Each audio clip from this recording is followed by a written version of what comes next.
기도하겠습니다. 주님, 오늘 말씀을 통해서 우리가 어떤 존재인지를 깊이 깨닫고 그 세워진 돌 쌓은 제단 되게 하여 주시옵소서. 우리가 오늘 하나님의 말씀을 받을 때에 아멘으로 받게 하여 주시옵시고 우리의 인생이 아멘의 인생이 되는 구별된 자, 하나님의 선택된 자, 하나님이 우리에게 하늘의 것을 맡겨주신 자들이 되도록 인도해 주시옵소서. 오늘 우리의 신분을 한 분도, 한 영혼도, 단 한 사람도 놓치고 돌아가는 일이 없도록 주님 인도해 주시고 한 사람 한 사람을 주의 은혜 가운데 사로잡아 주시고 주님 간구합니다. 우리 가운데 제 곳으로 돌아가는 자가 단 한 사람도 생기지 아니하도록 지켜 주시옵소서. 하나님이 선택하셔서 여기 이 자리에 봉인된 자들이 되었으니 주여 우리를 살피시고 우리를 붙잡아 주시고 한치의 오차나 흐트러짐도 없이 주님 앞에 세워진 하나님의 거룩한 백성이여 자녀로 귀한 말씀을 받되 주의 생명의 말씀으로 받고 약속으로 받고 믿음으로 받아 30배, 60배, 100배의 체험과 결실과 열매를 맺는 하나님의 성도들이 되게 해 주시옵소서. 주님이 귀한 말씀 오늘도 여기 이곳에서 선포되는 말씀이 있기에 저들이 모였나이다. 이 말씀을 붙잡고 또한 그 말씀 그대로 기도하는 인생, 또한 이곳에서 하나님의 단을 쌓아 예배하는 인생들로 받아주시고 하나님이 구별하여 주시옵소서. 무엇보다도 말씀하여 주시길 소망합니다. 주의 종들이 듣겠사오니 말씀하여 주시옵소서. 감사드립니다. 예수님의 이름으로 간절히 기도 올리옵나이다. 아멘. 할렐루야. 오전에 일부 예배 때 아멘에 대해서 얘기를 했어요. 오늘 신명기 몇 장이었습니까? 27장 몇 절부터요? 11절부터 26절까지의 말씀, 에발산과 그리심산 얘기가 나왔고 하나님께서는 28장과 27장을 들어서 뭐 하시겠다? 저주도 하시고 축복도 하시는데 거기에 너희는 뭐 할지어다? 아멘 할지어다. 우리가 할 것은 축복과 저주를 선택하는 게 아니라 하나님이 복 주시고 하나님이 저주를 내려주시면 뭐 하는 것밖에는 우리가 방법이 없죠? 아멘 하는 것밖에는 방법이 없습니다. 그 아멘의 뜻이 뭐라 그랬습니까? 아멘. 첫 번째, 제일 첫 번째 뜻이에요. 여러분이 일상적으로 알고 있는 예, 그리 될 걸 기대합니다, 믿습니다. 이거보다 더 먼저 뜻이 있어요. 아멘의 뜻은 아만이라는 말에서부터 왔는데 아멘의 첫 번째 뜻, 끝까지 지속해서 간다라는 뜻이에요. 그러니까 하나님이 말씀하실 때 아멘 한다라는 말은 내가 너 말 그대로 내가 시키는 대로 하지 말라 하는 것을 했을 경우엔 저주야 라고 이야기할 때 아멘 했다라는 말은 뭐 하겠다는 얘기라고요? 그렇게 하지 않겠습니다. 너 내가 복 줄 거야 라고 이야기한 내용들에 아멘 한다는 얘기는 뭐 하겠다? 예, 그렇게 하겠습니다. 그걸 아멘 할 때 뜻이 뭐라고요? 제가 끝까지 그렇게 가겠습니다. 두 번째 뜻은요? 타협하지 않겠습니다. 세 번째는요? 신뢰합니다. 그리 될 줄로 믿습니다. 제일 끝에 세 번째에 있는 게 여러분이 일반적으로 이해하시는 아멘이에요. 아멘 이럴 때 예, 그리 될 줄로 믿습니다는 세 번째예요. 앞에 두 개는요? 끝까지 타협하지 않고 그리 하겠습니다. 그리 될 줄로 믿습니다. 이렇게 세 가지로 정의가 되는 거예요. 자, 오늘 여러분이 하나님의 귀하신 말씀에 아멘 하시기를 주님의 이름으로 축복합니다. 예, 이럴 때 이제 제대로 아멘 하셔야 되는 거죠. 아멘 이제 제대로 알고 하시기 바랍니다. 자주 하지만 아멘 아멘 한다고 다 자기 생각대로 되는 게 아니라 그 의미를 가지고 있으니까 여러분의 삶과 인생이 말씀이 선포될 때마다 그 말씀이 새겨져 아멘이 되고 그 예배를 드릴 수 있는 제단을 쌓는 돌이 되어서 절대 무너지지 않는 아멘의 인생이 되시기를 다시 한번 주님의 이름으로 축복합니다. 한 가지 이제 더 말씀드립니다. 통으로 봐야 되기 때문에 배경적인 설명을 드립니다. 자, 모세가 하나님에게로 올라가서 거기 있는 원형을 보고 내려왔습니다. 왜 원형이라는 말을 썼느냐 하면 분명 신약 성경과 성경에는 뭐라고 나와 있느냐 하면 이 땅 가운데 있는 바로 성전, 교회가 거기서 보고 내려온 걸 이 땅에다가 지은 모형과 그림자라고 그랬어요. 그러니까 원형은 거기 있어요. 원형을 보고 내려와서 모형을 지은 것이 무엇이냐 하면 성막, 그 다음에 성전, 무너지지요. 그 다음에 무너졌으면은요. 지금 우리가 요새 하고 있는 거는 건너뛰시면 안 되죠. 다시 재건하지요. 그 다음에 수룹바벨 성전이라고 일컬어지고 있는 성전 다음에는 그걸 보수를 해줍니다. 누가요? 에돔 사람인 헤롯이라는 여우가 유대인의 환심을 얻기 위해서 성전을 보수해줍니다. 그래서 헤롯 성전 무너지고, 아니 무너지기 전에 하나님의 성령이 성전의 지성소로 임하시다가 바뀌어버리죠. 교회 마가의 다락방으로 옮겨서, 그래서 촛대 옮기는 이야기 다 이해가 되셔야 되겠죠. 옮겨서 임재하십니다. 그래서 교회로 갑니다. 그리고 그 교회가 역시나 이 땅에서 완성된 교회는 아니죠. 왜요? 그 선상에 있죠. 성막, 성전, 수룹바벨 성전, 헤롯 성전, 교회. 이건 뭐다? 모형이다. 그림자다. 그러면 보고 내려와 짓고 이 땅에서 모형을 보면, 모델하우스를 보면 원래 살 집, 원래 있는 집을 알 수 있다. 볼 수 있다. 그렇죠.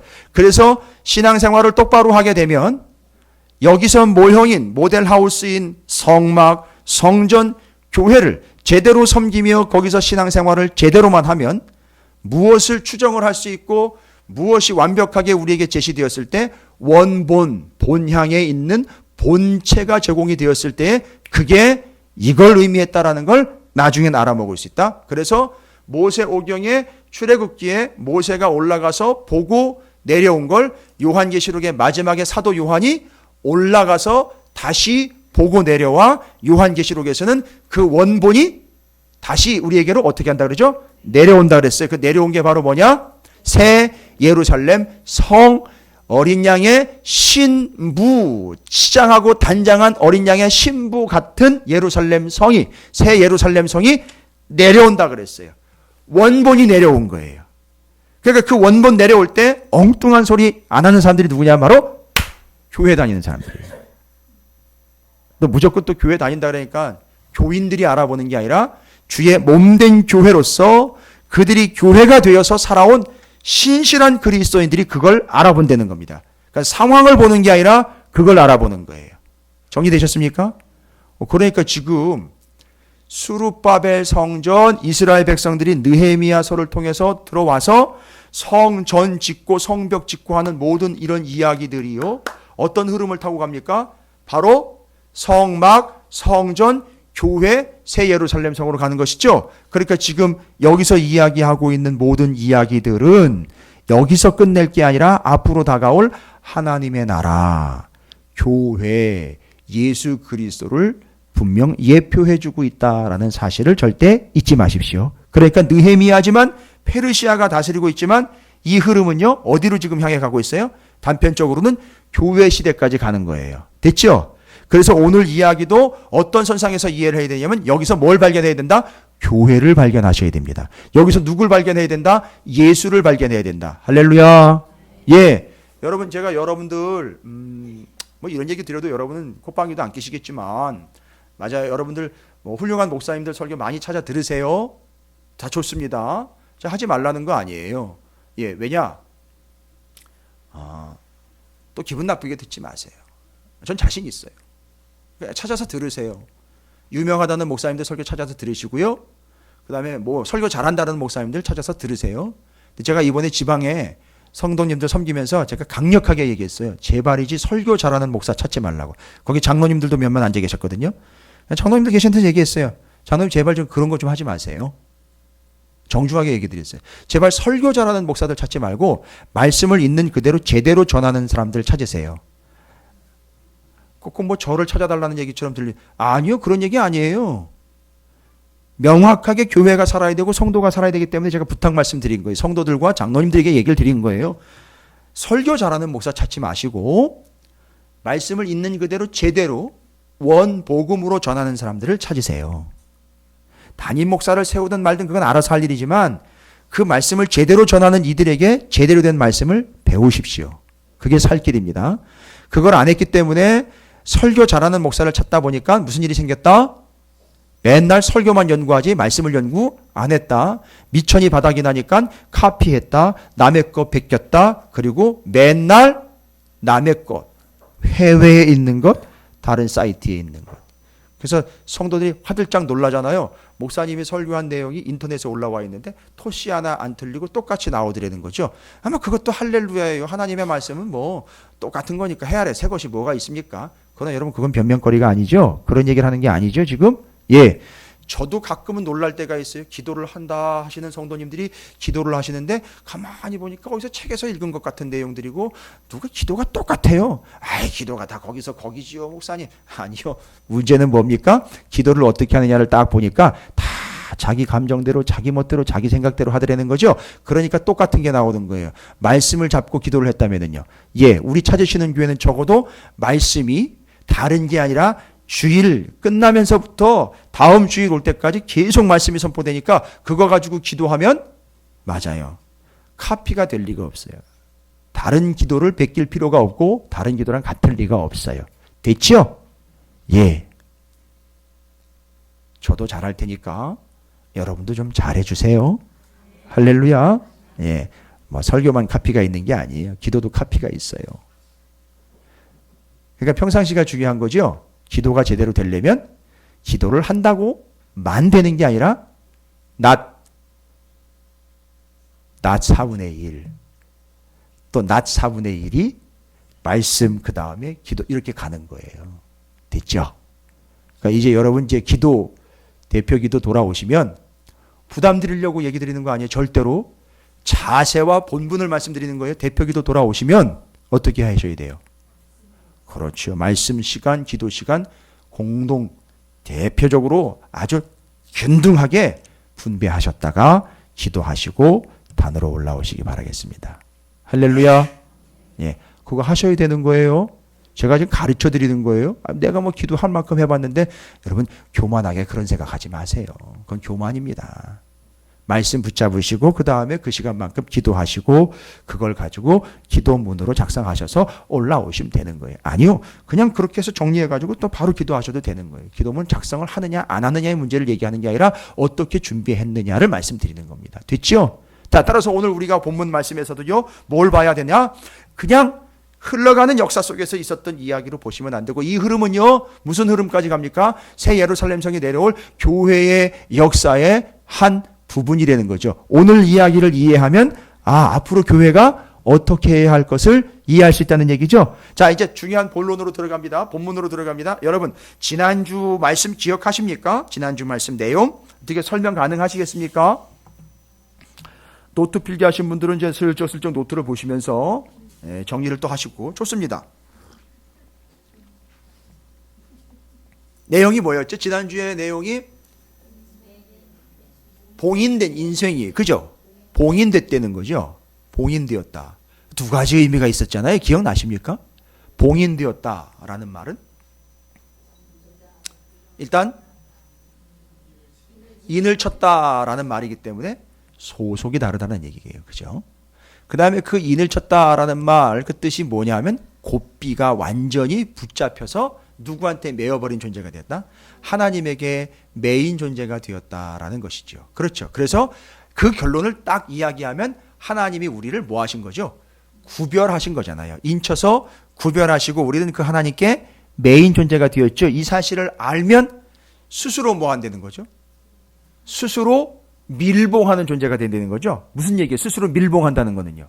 다른 것들이 들어오지 않도록 구별된 삶을 자기가 결단한다는. 그래서 그 인치다라는 말, 봉인한다라는 말의 뜻은 하나님에게 매여 있는 구별된 존재로서 이젠 자기 스스로가 세상으로부터 아닌 것들을 구별해내고 스스로 고립되는 게 아니에요. 은둔형 외톨이가 된다는 게 아니라 스스로 모든 것들을 다 잘라내면서 하나님에게 속한 자로 스스로가 봉인된 존재, 스스로가 밀봉된 존재가 된다는 거예요. 됐죠? 여러분 옛날에는 여러분 좋아했던 거 있잖아요. 구체적으로 목사님 옛날이 언젠가요? 그러면 어떻게 얘기를 드릴까요? 구주가 나의 생명이요 은혜로 진짜 은혜로 다가오기 전 삶? 그렇죠. 뭐 그렇게 얘기를 할 수 있겠어요. 그 이전에 좋던 것이 지금은 싫어졌다라고 이야기하기보다는 여러분의 고개가 갸우뚱해지면서 이제는 좀 놔야 되겠구나라는 것 생각이 들며 그것이 말씀에 의해서 진행이 된다면 여러분의 삶이 지금 스스로가 뭐 하고 있다는 거죠? 밀봉하고 있다는 뜻이죠. 됐죠? 그리고 왜 그렇게 됐느냐? 우리는 어쩔 수 없이가 아니라 하나님에게 메인 존재가 됐기 때문에 그렇게 되어 간다는 거예요. 그런데 가만히 보니까 은혜 받기 이전에 방탕했던 것으로 되려 신앙생활 똑바로 하는 줄 알았더니만 시간이 가니까 옛날로 되려 어떻게 버려요? 봉인 해제가 돼버리는 사람들이 있어요. 이건 오늘 말씀도 연결이 되지만 어떤 결론으로 이야기할 수 있습니까? 바로 제 곳으로 돌아가 버린 자. 누구죠? 가롯 유다의 이야기로 정리가 됩니다.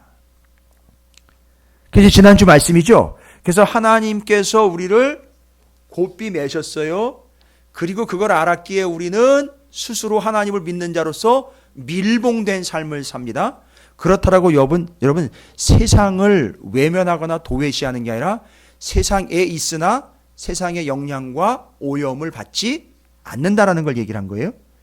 자, 그러면 그게 지난주 말씀이에요. 그게 지난주에 바로 밀봉, 봉인된 삶, 하탐이라는 단어로 설명했어요. 그런데요, 오늘 말씀은 뭐냐면 제비뽑기가 나와요. 제비뽑기. 그러니까 여러분 이제 일반적으로 이해하시는데 순서가 상당히 중요해요. 지난주에 이미 우리는 하나님의 곱비가 묶여서 스스로를 밀봉한 삶으로 구별된 삶이 됐죠. 구별된 삶 다음에 제비뽑기가 나와요. 여러분 별로 생각이 없으셨죠? 그냥 그렇게 또 가나보다. 우리 청년들, 중딩, 고딩들 잘 들어요? 응? 중고딩들 잘 들어요? 오늘 인생을 배우는 게 아니라 진리를 배우는 거예요. 이거 잊지 말아야 돼요. 잘 보세요. 먼저 하나님의 곱비에 매인 바 선택되었고 구별되었고 그런 삶으로 자원하여 스스로의 삶을 밀봉을 해버렸어요. 오염되지 않도록. 그렇죠. 그런 다음에 제비뽑기가 나와요. 근데 여러분 제가 이런 질문 한번 드려보겠습니다. 제비뽑기가 만약 먼저 나왔어요. 그럴 리는 없지만 제비뽑기가 먼저 나왔어요.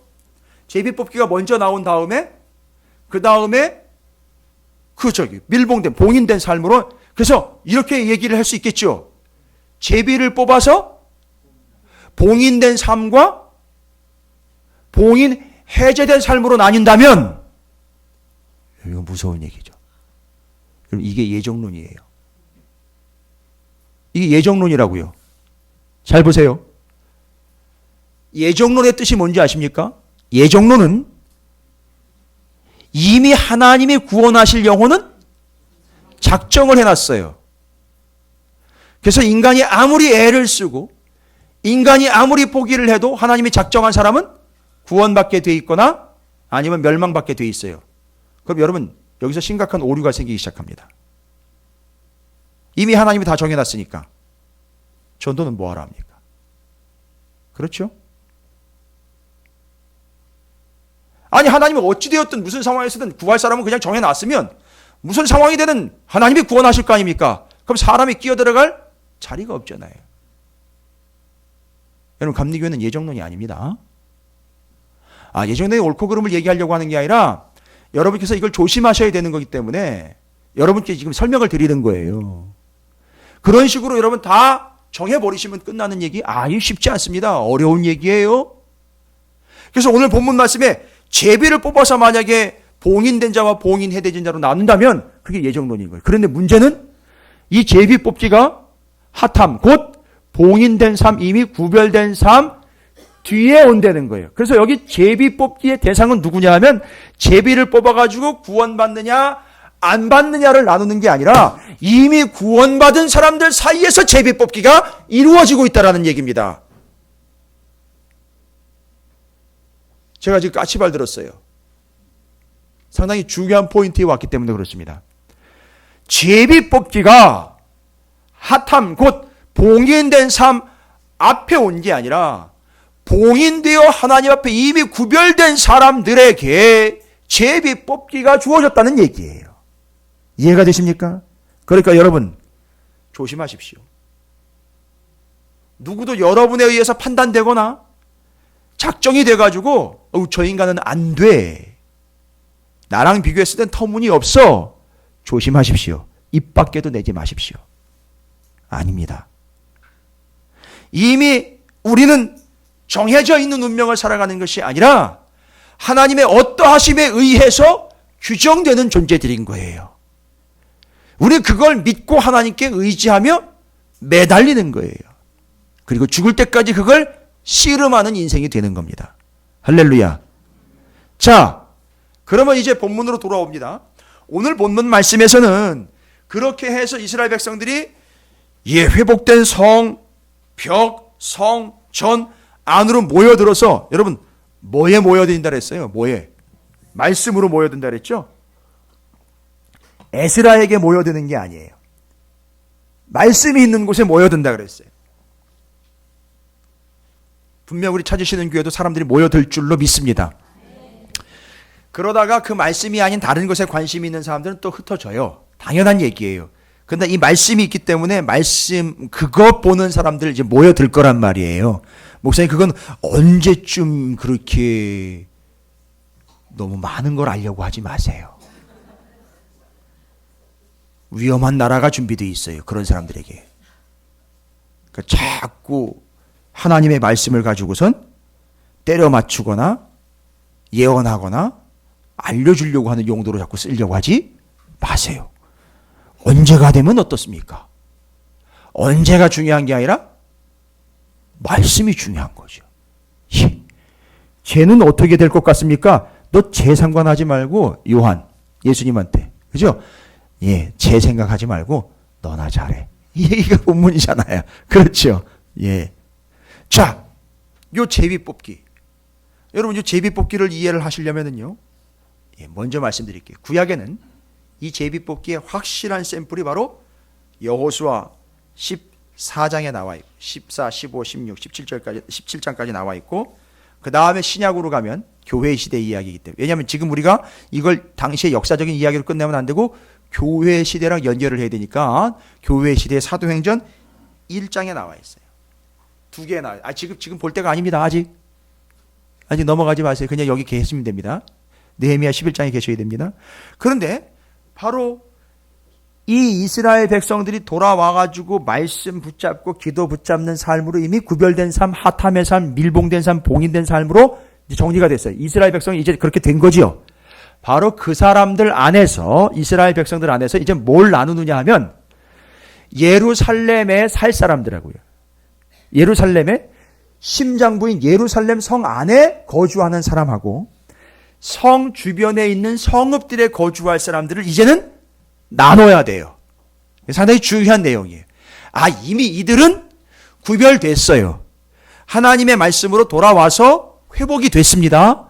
그런데 예루살렘 성과 성 바깥에 있는 사람들이, 예루살렘 성 안에 다 살 수는 없잖아요. 좁으니까. 그렇죠? 그래서 성 바깥과 성 안에 살 사람들을 이제 나눠야 하는데, 요걸 위해서 뭘 했느냐? 제비를 뽑았어요.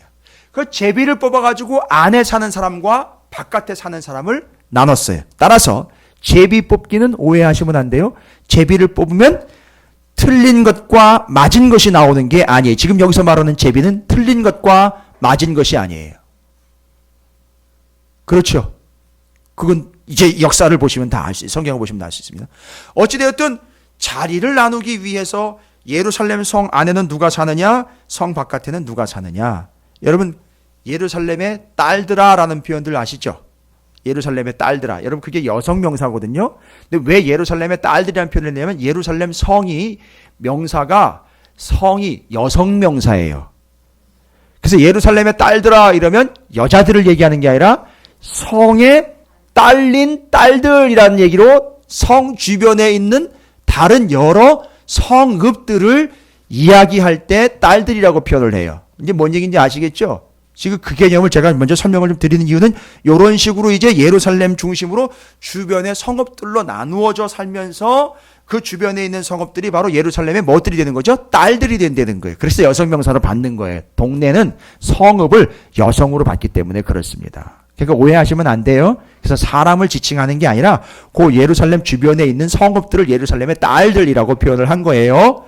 그래서 이제 그렇게 나누어 살게 될 때 제비를 뽑습니다. 그럼 이 제비 뽑는 게 무슨 의미냐 이거예요. 요즘도 말이 많아요. 뭐 제비를 뽑아야 되냐 말아야 되냐. 그럼 똑바로 알고 뽑으라는 얘기죠. 제대로 알고 뭐 툭하면 제비 뽑아가지고 뭐 점치는 겁니까? 그걸 단순히 표현만 바꿔낸 거지 진짜 점치는 거랑 다른 게 없어요. 제비 뽑는 게 요즘에는요. 말 끝하면 뭐 홀리한 척 거룩한 척하면서 제비를 뽑아야지 뭐 하나님 뜻대로. 뭔 얘기입니까? 뭐 하나님 뜻대로 되긴 뭐 하나님 뜻대로 자기 뜻대로 되게 하려고 하는 거죠. 의미를 제대로 알아야 된다는 겁니다. 제비 뽑기에 대한 의미요. 따라서 제비 뽑기를 가지고 구원받을 자와 구원 못 받을 자를 나누는 건 아닌 거예요. 지금 그런 식으로 생각하면 큰일 나는 겁니다. 제비를 뽑은 자는요 구원받을 자고 제비를 놓친 자는요 아유 저거 기도도 안 했구만 끝장나는 겁니다. 바로 그 인간이 끝장나는 인간인 거예요. 뭔 얘기인지 아시겠어요? 그래가지고요 저쪽에 있는 교회 여러 교회들에서요 임원 세운답시고 제비를 뽑아가지고서 무슨 일이 생겼느냐면 제비를 뽑아가지고 되면 다행인데 제비 안 뽑힌 사람들은 뭐라고 그러는지 아세요? 기도도 안 해가지고 당연히 안 될 게 안 된 거지. 이렇게 얘기를 하더라고요. 그러면 무슨 얘기가 나오느냐? 교인들 싹 제비 뽑아야 돼요. 뭔 얘기인지 아시겠어요? 그럼 오늘 들어오면서 제비 뽑으셨어야 돼요. 뭔 얘기로요? 내가 오늘 예배를 드릴 수 있는가 없는가 자격을 가지고요. 왜요? 하나님이 일주일 동안 삶을 보셨겠죠. 그죠? 제비를 뽑았는데 돌아가도 됐습니다. 너는 예배 안 드려도 됩니다. 할렐루야 하면서 돌아갈 거예요? 그런 식인 거예요. 뭐가 잘못됐는지 이제 아시겠어요? 그런 식의 접근이면 어떻게 해야 돼요? 모든 직분자들이 다 제비 뽑아야 돼요. 됐죠? 싹 다. 그렇게 해서 구분을 해야 되겠죠? 그리고 결국은 뒷감당은 어떻게 해야 돼요? 뽑은 사람 남고 탈락자는 딴 교회 차려야죠. 여러분 이런 식 되는 거예요. 여러분 조심하세요. 함부로 얘기하지 마시고 제대로 알고요. 제가 알려드립니다. 오늘 제비 뽑기가 무슨 의미인지 성경이 분명히 얘기합니다. 따라서 이들이 성 안과 성 바깥을 거주한다 해가지고 또 이걸 가지고 그릇되이 해석하는 사람들이 있어요. 뭐예요? 성 안에 살면 구원이고 성 밖에 살면 이 세상에 이런 말도 안 되는 해석을 누가 제가 요새 복장이 한두 번 무너지는 게 아니에요. 이 말씀 때문에 이미 이들은 구원 받았고 구별됐고 그들은 그래서 안과 바깥의 의미가 아니라 중심과 그 주변으로 살 자리 누구예요? 이거 제가 이따가 교회론 이야기하면 여러분 놀라 자빠지실 거예요. 아마 이게 어떤 의미인지 교회론에서 딱 설명이 돼요. 그러면 그걸 어떻게 나누느냐? 제비 뽑기로 나누자. 자, 제비는요. 여러분 한번 따라해 보실까요? 히브리어로 고랄이라 그래요. 고랄. 참 단어가 참 고랄이라는 말이에요. 원래 뜻은요. 거칠다 이런 뜻이에요. 거칠다. 거칠거칠한 거 있죠? 그런 뜻이에요. 이게 자주 사용되는 단어는 아니에요. 근데 거기서부터 왔어요. 고랄. 그런데 잘 보십시오. 제비를 뽑다라는 말은 분명하게 두 가지 의미가 있어요. 왜냐하면 이건 그냥 규정을 내린 게 아니라 신학 사전이나 단어 사전에서 정의된 걸 얘기하는 게 아니라 성경에 나와 있는 의미를 두 가지로 설명한 거예요. 왜요? 제비 뽑는 거에 가장 확실한 사건이 두 사건이 기록이 되어 있거든요. 구약과 신약에. 그렇죠. 여호수아서에서 가나안 땅을 잘 보세요, 여러분. 이미 가나안 땅은요. 가나안 땅을 제비 뽑아가지고 나쁜 땅, 좋은 땅으로 나눈 게 이미 그 땅을 주셨다고요. 주신 땅을 나누는 거예요. 됐습니까? 그 다음에 사도행전에 가면은요. 가롯 유다가 직무를 다하지 못하여 제곳으로 가버려요. 여러분 제곳이 뭔지 아시죠? 제곳, 지가 가야 될 곳. 제곳, 지옥 이렇게 된 거예요. 그래서 원래 거기서 구출된 존재였는데 직무를 버리고 제 곳으로 가버렸어요. 그래서 그를 대신하여 그 수를 채울 누군가를 세워야 되는데 두 사람이 명단에 올랐죠. 여러분, 그러면 제비를 뽑은 사람과 뽑지 않은 사람은 나눠지게 되죠. 그러면 뽑힌 사람은 구원받을 사람이고 안 뽑힌 사람은요, 죽을 사람입니까? 아니요. 둘 다 이미 뭐가 됐어요? 구원받았고 자격되는 사람이었어요. 이해가 되십니까? 근데 우리는 이걸 이렇게 생각을 안 한다고요. 일단 제비를 뽑고 나면 솔직히 표현은 그렇게 안 하지만 뭐라고 얘기한다고요? 재수 좋은 인간, 재수 없는 인간 이렇게 돼버려요. 구원받을 자, 멸망할 자 이런 틀을 가지고 있단 말이에요. 이거 제가 지금 이거 싹 빼드려야 돼요. 오늘 이 개념들 정말 잘 정리를 해야 됩니다. 자, 그러면 여호수아서로 가보면 제비를 뽑았다라는 말은 잘 보십시오. 이미 하나님이 그들에게 주신 거를 이미 주신 거예요. 이미. 아니 새로운 걸 정복하려고요.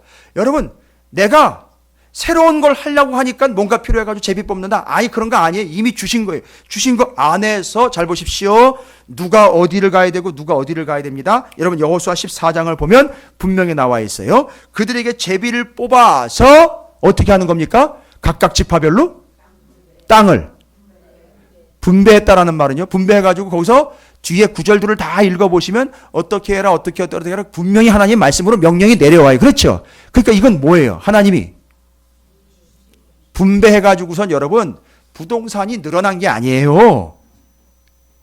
그 하나님께서 제비를 뽑아가지고 그 땅을 그 몫을 어떻게 하신 거예요? 그 지파에게. 예? 아 그냥 준 거 아니라고요 여러분.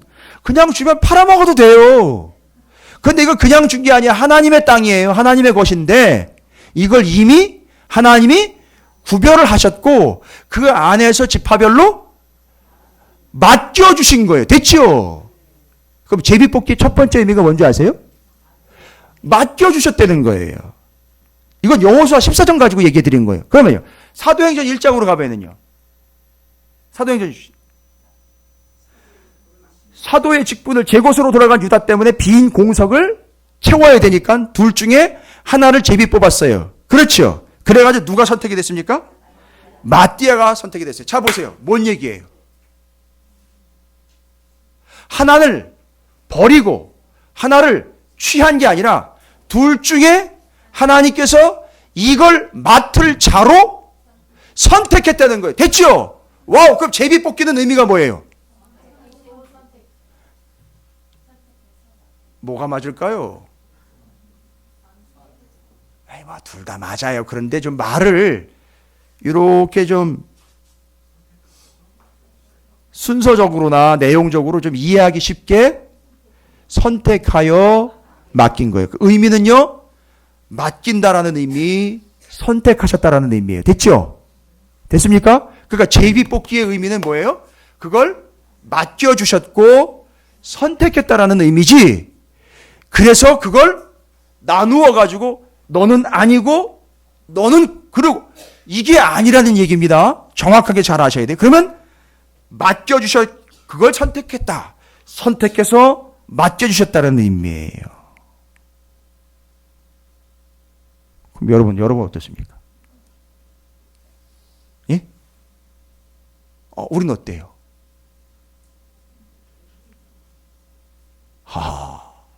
그게 그렇게 되네요. 그죠? 아니, 그게 그렇게 되네요? 우리가? 그렇죠. 예수 그리스도를 믿음으로 구원을 받는 자로 어떻게 됐어요? 선택이 되셨고. 그렇죠? 그리고 이 시대에 주 예수 그리스도의 복음을 맡은 자가 된 거예요. 됐죠? 그러니까 다 우리가 역시 어떤 존재들인 거예요? 의미로 이야기하면 이미 제비를 뽑은 자들인 거예요. 뽑힌 자들인 거예요. 됐습니까? 선택된 자들인 거라고요. 됐지요? 이 의미를 절대 잊으시면 안 돼요. 우리는 이미 교회로, 성도로 어떻게 됐다? 선택되어 생명과 복음을 맡긴 자들인 거예요. 됐지요? 됐습니까? 이게 정리 끝내야 되는 거예요. 다른 거 이야기할 필요 없어요. 그래서 사도행전과 여호수아서를 잘 보시면서 이제 정리를 해야 됩니다. 그러면 여호수아서에서는 그들에게 맡긴 바가 되었고 사도행전으로 올라오면 그들 선택한 바가 되셨어요. 그러면 그게 뽑힌 자가 됐고 그게 제비 뽑기의 의미였었어요. 그럼 잘 보십시오. 문제는 뭐냐 하면 이 의미를 이해하지 못할 때의 의미입니다. 이 일이 발생이 됩니다. 자, 하나님이 여호수아를 통해서 제비를 뽑아 이스라엘 백성들에게 뭐 했다? 분배라고 하지 마세요, 이제는. 그래서 지금 그게 자꾸 분배니까 재수 좋으면 좋은 땅 가는 거고 재수 나쁘면 나쁜 땅 가는 자꾸 이렇게 돼버린 거예요. 뭔 얘기인지 아시죠? 그러니까 이제 맡겨주신 거예요. 제비를 뽑다라는 의미가 두 개예요. 뭐예요? 맡겨주셨다, 선택하셨다는 거예요. 여러분, 오늘 지금 여기 그냥 나와 앉아 계시는 게 아니에요. 이제 이해가 되십니까? 다 뽑혀가지고 나와 앉아 계시는 거란 말이에요. 그러니까 이 시간이 소중한 거예요. 그래서 이 시간을 가볍게 볼 수가 없는 거예요. 자, 맡겨주셨다, 선택하셨다. 그런데 잘 보세요. 맡겨주신 것에 대해서 여호수아 14장을 보면 맡겨주신 그 땅에서 어떻게 하라고 명령이 떨어지느냐 하면 그 땅에 있는 뭐예요? 모든 더러운 것들, 그 안에 있는 이방 족속들과 아닌 것들을 어떻게 하라 그랬죠? 그리고 이제 여러분이 이해하시는 말로 뒤에 여호수아서를 쭉 읽다 보면 이스라엘 백성들이 그럼에도 불구하고 그들이 사사시대 들어가기 직전까지 여러분 보십시오. 분명 하나님은 뭐라고 명령하셨는데 맡겨주신 것을 그래서 뭐하라고 이야기했죠? 진멸이라는 표현 말고도 쫓아내라 그랬죠. 근데 사사시대에 들어가기 직전에 여호수아서 끝부분과 사사시대를 보면은 사사기를 보면은 들이 쫓아내지 않았다가 쫓아내지 못했다가 뭐 이렇게 왔다 갔다 하죠. 근데 지금 이미 정리 다 됐죠. 쫓아내지 못한 게 맞습니까? 아는 게 맞습니까? 처음에는 쫓아내지 정탐꾼 얘기를 들으셨어야죠. 여기 제비 뽑아야 되겠습니다. 정탐꾼이 와가지고 뭐라 그랬어요? 와가지고 정탐꾼이 와서 뭐라 그랬어요? 12정탐꾼이 갔다가 10명이 일제히 얘기했죠. 뭐라고 얘기했죠? 그러니까 그 얘기를 처음 듣는 순간은 어떻게 되는 거예요? 쫓아내지 못하는 거예요. 못하다가 가만히 보니까 우리도 쟤네들처럼 저렇게 세고 크고 강력한 민족이 됐으면 좋겠다. 품종 개량 들어가죠. 그리고 걔네들하고 섞이죠. 나중에는 어떻게 되는 거예요? 쫓아내질 않게 되는 거예요. 나중에는. 그러니까 둘 다 맞아요. 맞는데 의미를 잘 이해를 하십시오. 그렇죠. 와우. 잘 보세요. 그 제비를 뽑아가지고선 하나님이 뭐 하신 거예요? 맡겨주신 건데 맡겨주신 것에 있어서 하나님이 명령하신 거예요. 하나님의 뜻이 아닌 것, 하늘의 것이 아닌 것, 말씀이 아닌 것, 진리가 아닌 것은 어떻게 해야 되는데요? 다 어떻게 해야 돼요? 여호수아서를 근거로 제비 뽑은 땅에서 하나님은 분명히 명령하셨잖아요. 다 쫓아내라, 훑어내라, 쫓아내라, 버려버려라, 다 쏟아내라 이렇게 얘기했단 말이죠. 그렇죠? 그래서 원칙은 뭐예요? 제비 뽑아서 맡겨주신 것에서는요, 원칙입니다. 어떻게 해야 되는 것이죠? 하나님의 뜻이 아닌 건 어떻게 해야 된다? 다 쫓아내야 되는 거죠. 됐습니까? 그럼 이거 정리되는 거예요. 그럼 여러분, 하나님이 여러분에게 맡겨주신 게 뭡니까? 예? 여러분에게 맡겨주신 게 뭡니까? 오늘 여러분이 입으로 고백하는 그게 정확하게 여러분에게 맡겨주신 것으로 확증될 줄로 믿습니다. 그러니까 괜히 두리뭉실해가지고 뒤로 꼼쳐놓지 마세요. 셉니다. 고백해보세요. 여러분에게 맡겨주신 게 뭐예요? 맡겨주신 거예요. 여러분 오늘 얘기한 것만 그러면 맡겨주실게요. 아마 정확하게 얘기를 해보십시오. 시간을 드릴 테니까 속으로도 얘기하실 수 있는 시간도 드릴 테니까 겉으로 얘기하실 때 좀 정확하게 얘기 좀 해주세요. 창피하세요? 왜? 너무 많은 걸 맡겼다고 얘기를 하면은 어디 도둑이 들까봐? 창피할까봐 그런 게 아니잖아요. 맡겨주신 게 뭡니까? 여러분 맡겨주신 거예요. 내가 취한 거 말고요. 죄송해요. 죄송합니다.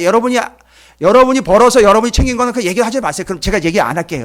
됐어요. 그건 얘기하지 마세요. 그냥 이거 내가 벌어가지고 내가 얻은 거. 그건 얘기하지 마세요. 됐어요. 알았어요. 안 할게요. 그건 얘기 안 할게요. 건들지 않을게요. 됐어요. 퇴직금 받아가지고 그거 얘기 안 할게요. 됐어요. 됐어. 월급 받아가지고, 알았어요. 비상, 알았어. 얘기 안 할게. 그럼 그거 다 하지 마세요. 그러면. 하지 말고, 맡겨주신 거예요. 진짜로 그럼 맡겨주신 거. 예? 자녀. 기업. 예? 교회. 말씀. 참, 정말 누구 담임 목사 아니랄까봐 홀리하게만 계속 얘기를 하시고. 그래요. 예.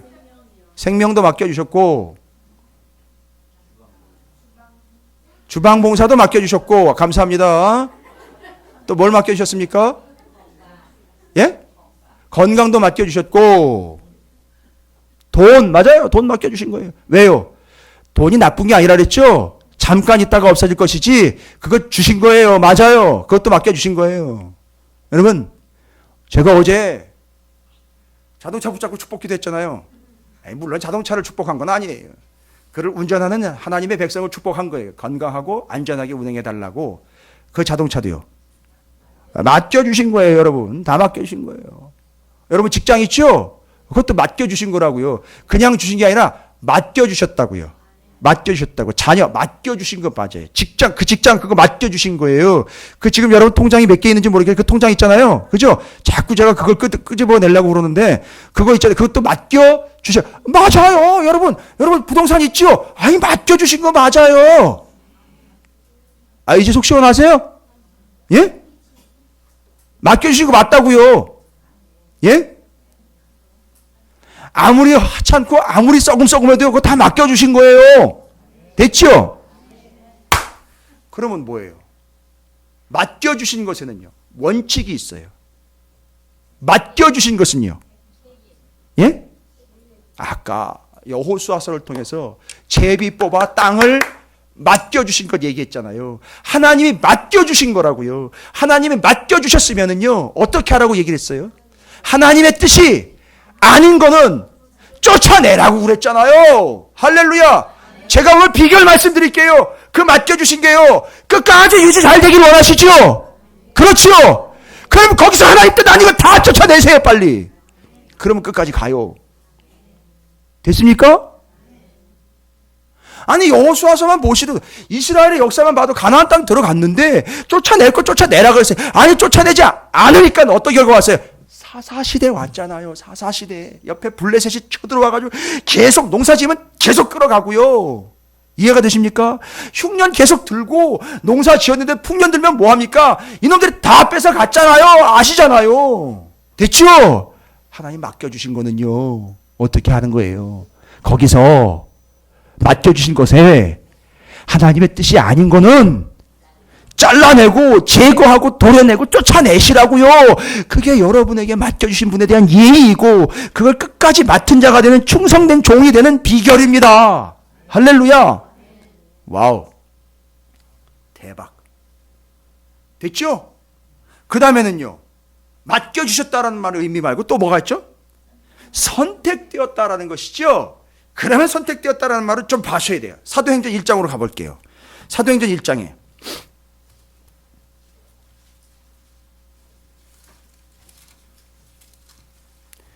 왜 저는 거기다가 그렇게 굳이 그 사람 얘기를 적어놨는지 이해가 안 됐었는데 누가가 좀 감정적으로 적은 건가? 그럴 정도로 저는 조금은 좀 본문을 좀 세게 봤는데 그게 아니더라고요. 사도행전 1장 12절입니다.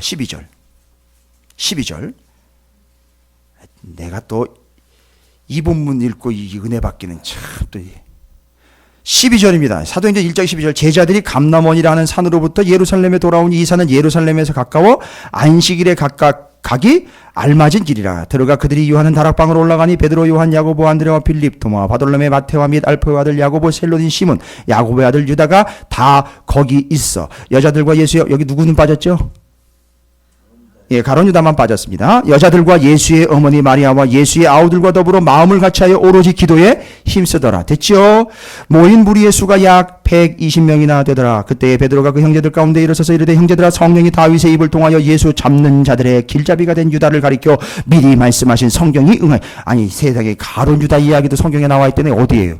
다윗의 시편에 나와 있다는 얘기는 놀랍습니다. 난 예수만 나오는 줄 알았는데 가룟 얘기도 구약성경의 시편에 나오더라는 얘기예요.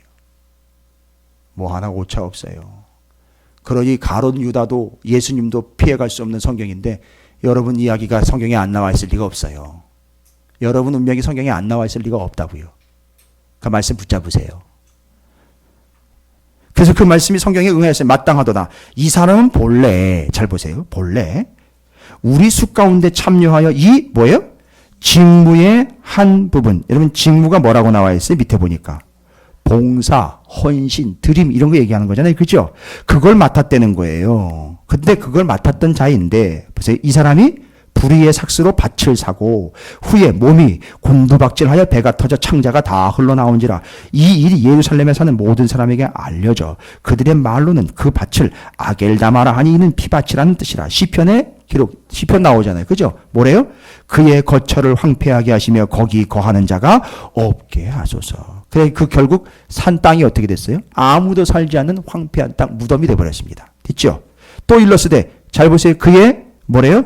직분을 타인이 취하게 하소서 하였도다. 그러면 잘 보세요. 여기 앞에 나와 있는 거죠. 17절에 뭘 맡았다? 직무. 여기서는요. 직분. 어쨌든 무슨 의미인지는 아시겠죠? 그렇죠? 그 다음에 21절. 이러함으로 요한의 세례로부터 우리 가운데에서 올려져 가신 날까지 주 예수께서 우리 가운데 출입하실 때에 항상 우리와 함께 다니던 사람 중에 하나를 세워 우리와 더불어 예수께서 부활하심을 증언할 사람이 되게 하여야 하리거늘 그들이 두 사람을 내세우니 하나는 바사바라고도 하는 별명은 유수도라고 하는 요셉이요 하나는 마띠아라. 그들이 기도하여 이르되 무사람의 마음을 아시는 주여. 이 두 사람 중에 누가 주님께 뭐예요? 택하신 바 되어 봉사와 및 사도의 직무를 대신할 자인지를 보이시옵소서. 유다는 이 직무를 뭐예요?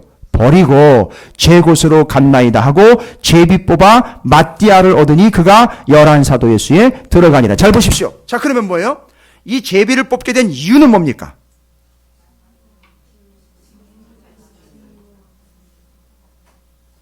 예, 여러분이 좀 이해를 하시는 것 같아요.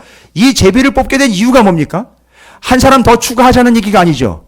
원인이 분명히 나와 있죠. 뭐죠? 직분을 버리고 제 곳으로 돌아간 누구 때문이죠? 가롯 유다 때문이죠. 그래서 그는 처리가 됐고 그 빈 자리를 그 직무를 대신할 누군가를 선택해 주세요 라고 해서 선택된 게 누구예요? 마띠아예요. 그럼 마띠아는 이제 뭐 하는 겁니까? 그 직무와 직분을 감당하는 거예요. 되는 거예요. 됐죠? 아까 얘기 드렸죠? 맡겨주신 것은요. 아까 처음부터 갈게요. 제비를 뽑았다라는 말은 우리에게 선택권이 있는 게 아니라 하나님에게 있는데 제비 뽑았다라는 것 첫 번째 의미는 하나님이 우리에게 맡겨주셨다. 그래서 맡겨주신 게 뭔지를 다 훑어봤어요. 그럼 맡겨주신 거에 대한 우리의 분명한 영적 태도, 신학적 태도는 뭐다? 거기 하나님의 뜻이 아닌 건 자 어떻게 된다? 잘라내버리고 쫓아내야 된다는 거예요. 두 번째, 하나님이 제비 뽑았다는 말은 우리를 선택했다는 거예요. 왜 그를 선택할 수밖에 없었는가 가만히 보니까 가룟 유다가 뭐했다? 자기 직분과 직무를 뭐했다? 버리고 제 곳으로 갔다. 그러니까 여러분 선택되었다라는 말은 뭘 의미하는 겁니까? 우리가 선택되었다라는 말은 뭐예요? 우리의 직무와 직분을 뭐하예요? 감당하는 거예요, 여러분. 절대 그거 놓으시면 안 됩니다. 됐습니까? 맡겨주신 것에서는 어떻게 해야 되고요?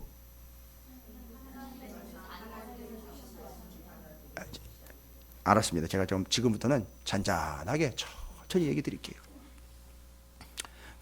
괜히 저만 목소리 높이고 저만 이렇게 괜히 핏대 높이면 저만 오래 못 살아요.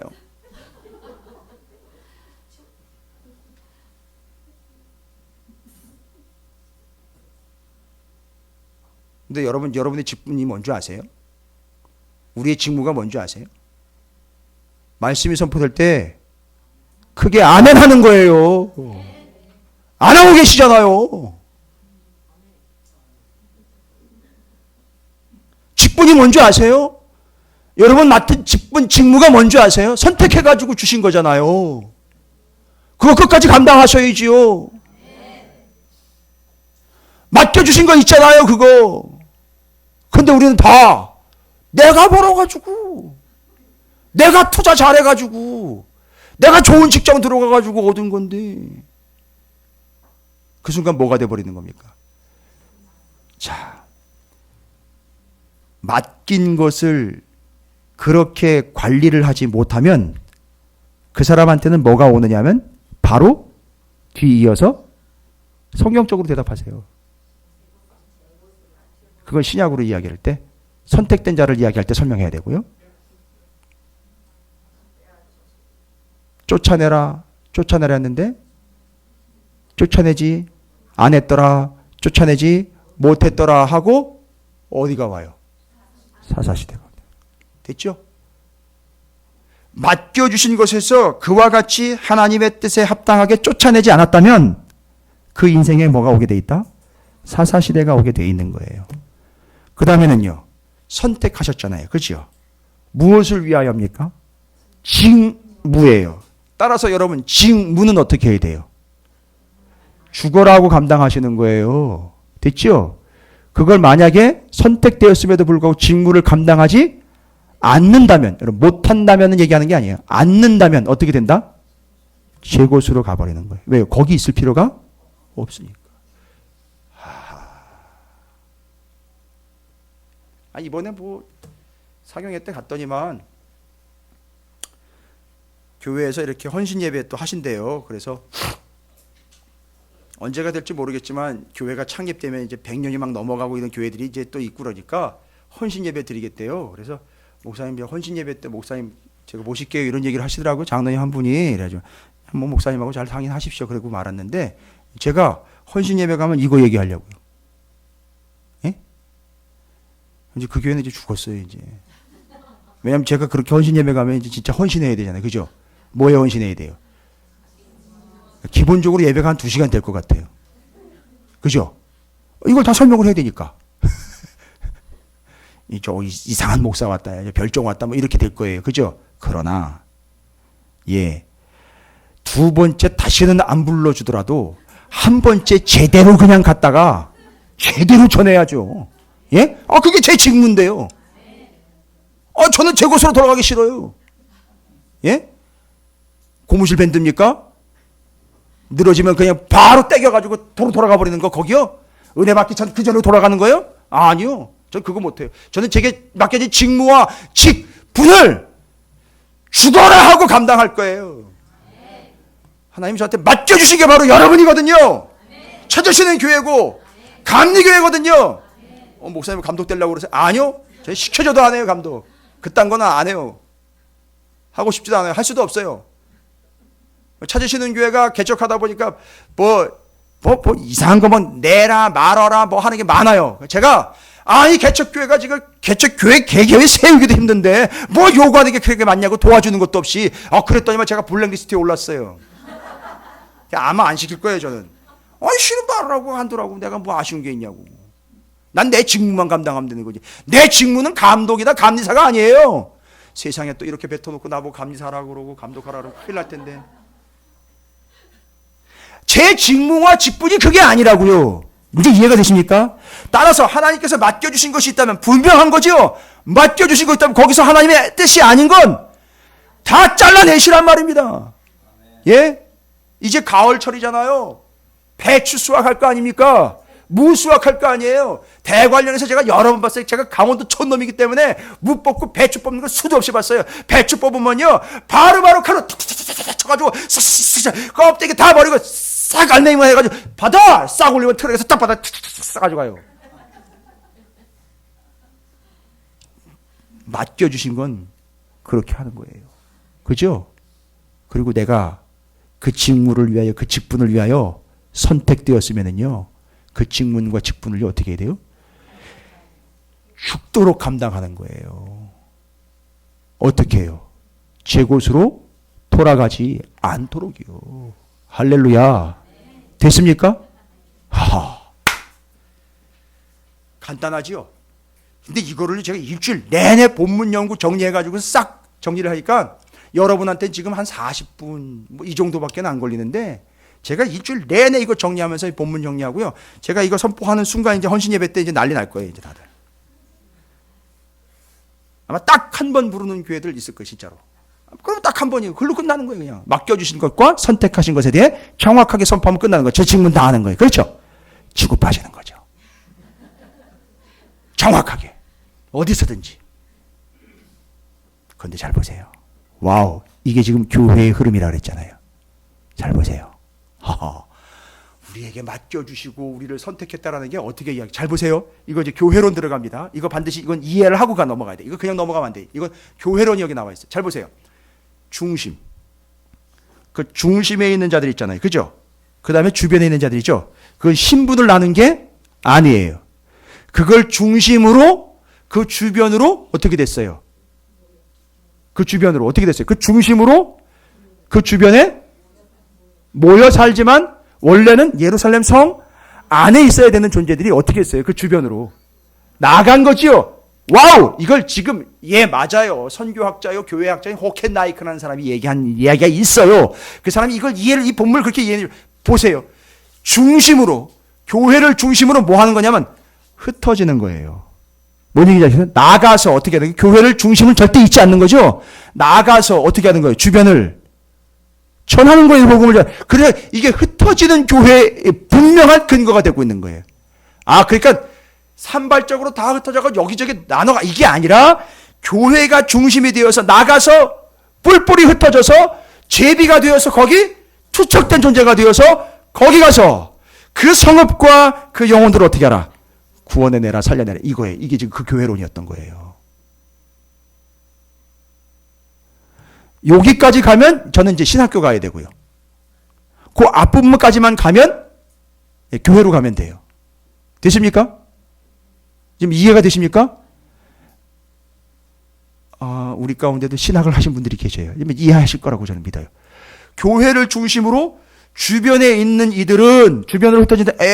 우리가 괜히 바깥으로 나왔네. 우리 변들이 이방이네. 이러지 말고 늘 뭐를 잊지 마라. 중심을 잊지 말고 중심에 있는 이들은 주변으로 흩어진 이들을 위하여 서포팅을 잊지 말고 해서 이게 교회론인 거예요. 그래서 중심인 교회 예수 그리스도와 십자가가 중심이 돼서 흩어져서 복음을 전하는 흩어지는 교회 성업들로 구원을 얻게 하는 그 교회의 사명을 우리가 감당하는 거예요. 그거를 뭐 했다? 하나님이 제비 뽑았다. 그래서 맡겨주셨다. 선택됐다. 맡겨주신 것에서는 어떻게 해야 된다? 그 더럽고 추악한 하나님의 뜻이 아닌 것들은 죄다 어떻게 해야 된다? 다 잘라내버리시고요. 그 다음에는요, 선택된 존재라 우리는 바로 그 직무와 직분을 부서져라 감당하는 겁니다. 할렐루야! 이게 바로 선택된 자 뭐예요? 선택된 자, 맡겨주신 걸 맡은 자의 사명입니다. 할렐루야! 그러니까 우리는 다 그리스도인으로서 예수를 믿는 자로서 뭐 하는 겁니까? 선택된 자요, 이 세상을 맡은 자입니다. 할렐루야! 여러분 옆에 있는 분 축복하세요. 여러분 그분이 비록 모양새는 그렇게 생겼어도 하나님의 선택되어 하나님의 것을 맡은 자입니다. 비록 그렇게 생겼어도요. 축복하시기 바랍니다. 당신은 선택되어 맡은 자입니다. 라고 축복하세요. 예.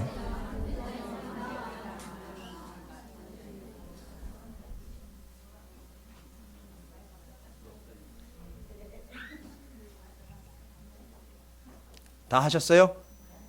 그리고 이제 우리 교회는 찾으시는 교회로서 중심은 잃지 않되 이 주변으로 이 세상으로 흩어져 여러분이 그 제비가 되어 던져지고 투척된 그곳에서 맡은 자, 맡긴 자로서 선택받은 자로서 그들을 구원해내는 교회가 되어야 한다는 사실을 잊지 마시기를 다시 한번 주님의 이름으로 축복합니다.